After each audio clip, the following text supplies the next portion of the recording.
Akan lihat bersama. Kami ingatkan kembali sekali lagi bagi para calon presiden untuk mendengarkan pertanyaan dengan seksama karena kami tidak akan ulang. Pertanyaan untuk Bapak Anies Baswedan adalah globalisasi membuka peluang masuknya budaya asing ke Indonesia, tetapi juga memungkinkan budaya Indonesia untuk mendunia.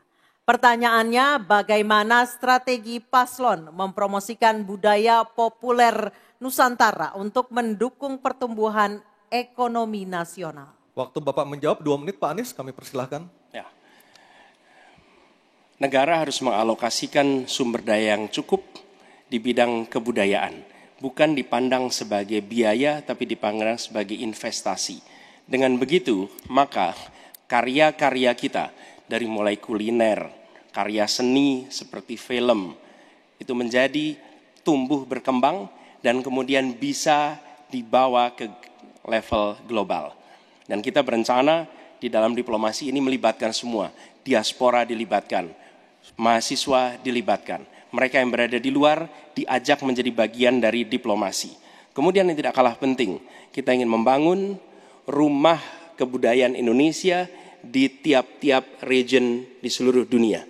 Sehingga di tiap-tiap region kita akan memiliki satu tempat di mana Indonesia menunjukkan karya budayanya, di mana kita menjual kepada mereka bukan sekedar komoditas-komoditas perekonomian, tapi juga kita menawarkan kepada mereka nilai karya budaya Indonesia.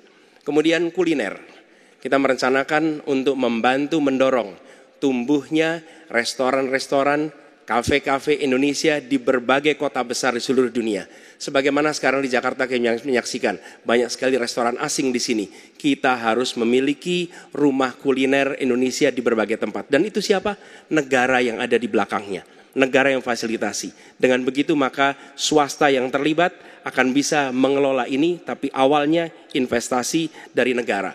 Dan lalu disiapkan kredit yang memungkinkan bagi usaha kecil, mikro untuk menjadi bagian dari diplomasi kebudayaan Indonesia.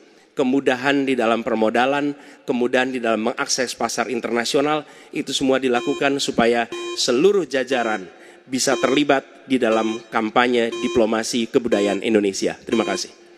Baik, terima kasih Pak Anies. Baik, selanjutnya calon presiden nomor urut 2. Harap tenang. Mohon tenang, Bapak dan Ibu, mohon tenang. Calon presiden nomor urut 2, Bapak Prabowo Subianto untuk menanggapi jawaban dari capres nomor urut 1. Waktu Bapak 1 menit, silakan.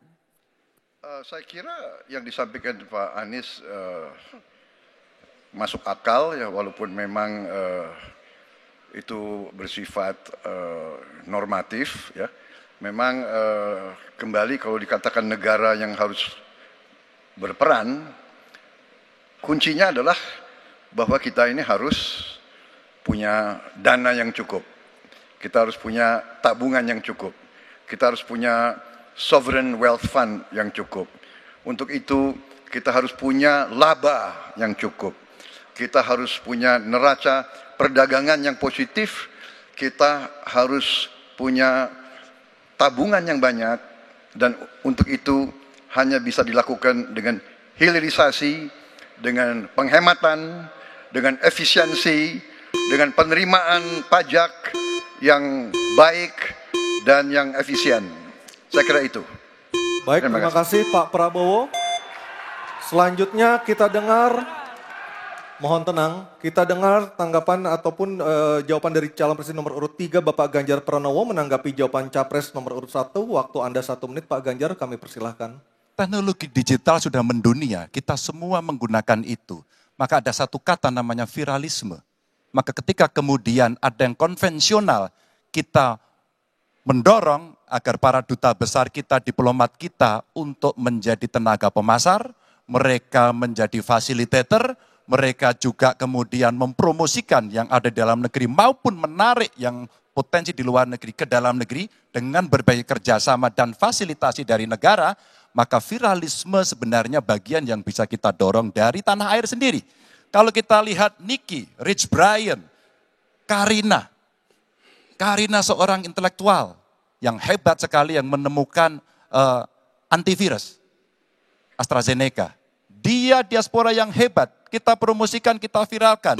Nicky Rich Brian Voice of Baceprot yang kemudian mendunia kita fasilitasi, maka dialah yang akan bisa mendapatkan keuntungan dan sekaligus menjadi diplomat Baik. Sudah Indonesia. Habis. Pak Ganjar, Oke, harap tenang. mohon Harap tenang. Harap tenang. Selanjutnya kita kembali ke calon presiden nomor urut 1, Bapak Anies Baswedan untuk merespon tanggapan dari kedua capres. Waktu Bapak 1 menit, silakan. Terima kasih. Kami bersyukur sekali bahwa Bapak-Bapak berdua sepaham dengan apa yang kami gagas. Dan ketika kami ditugaskan sebagai Presiden Republik Indonesia, sebagai Panglima Diplomasi, maka setiap kegiatan ke luar negeri adalah bersama dengan delegasi kebudayaan, delegasi seni.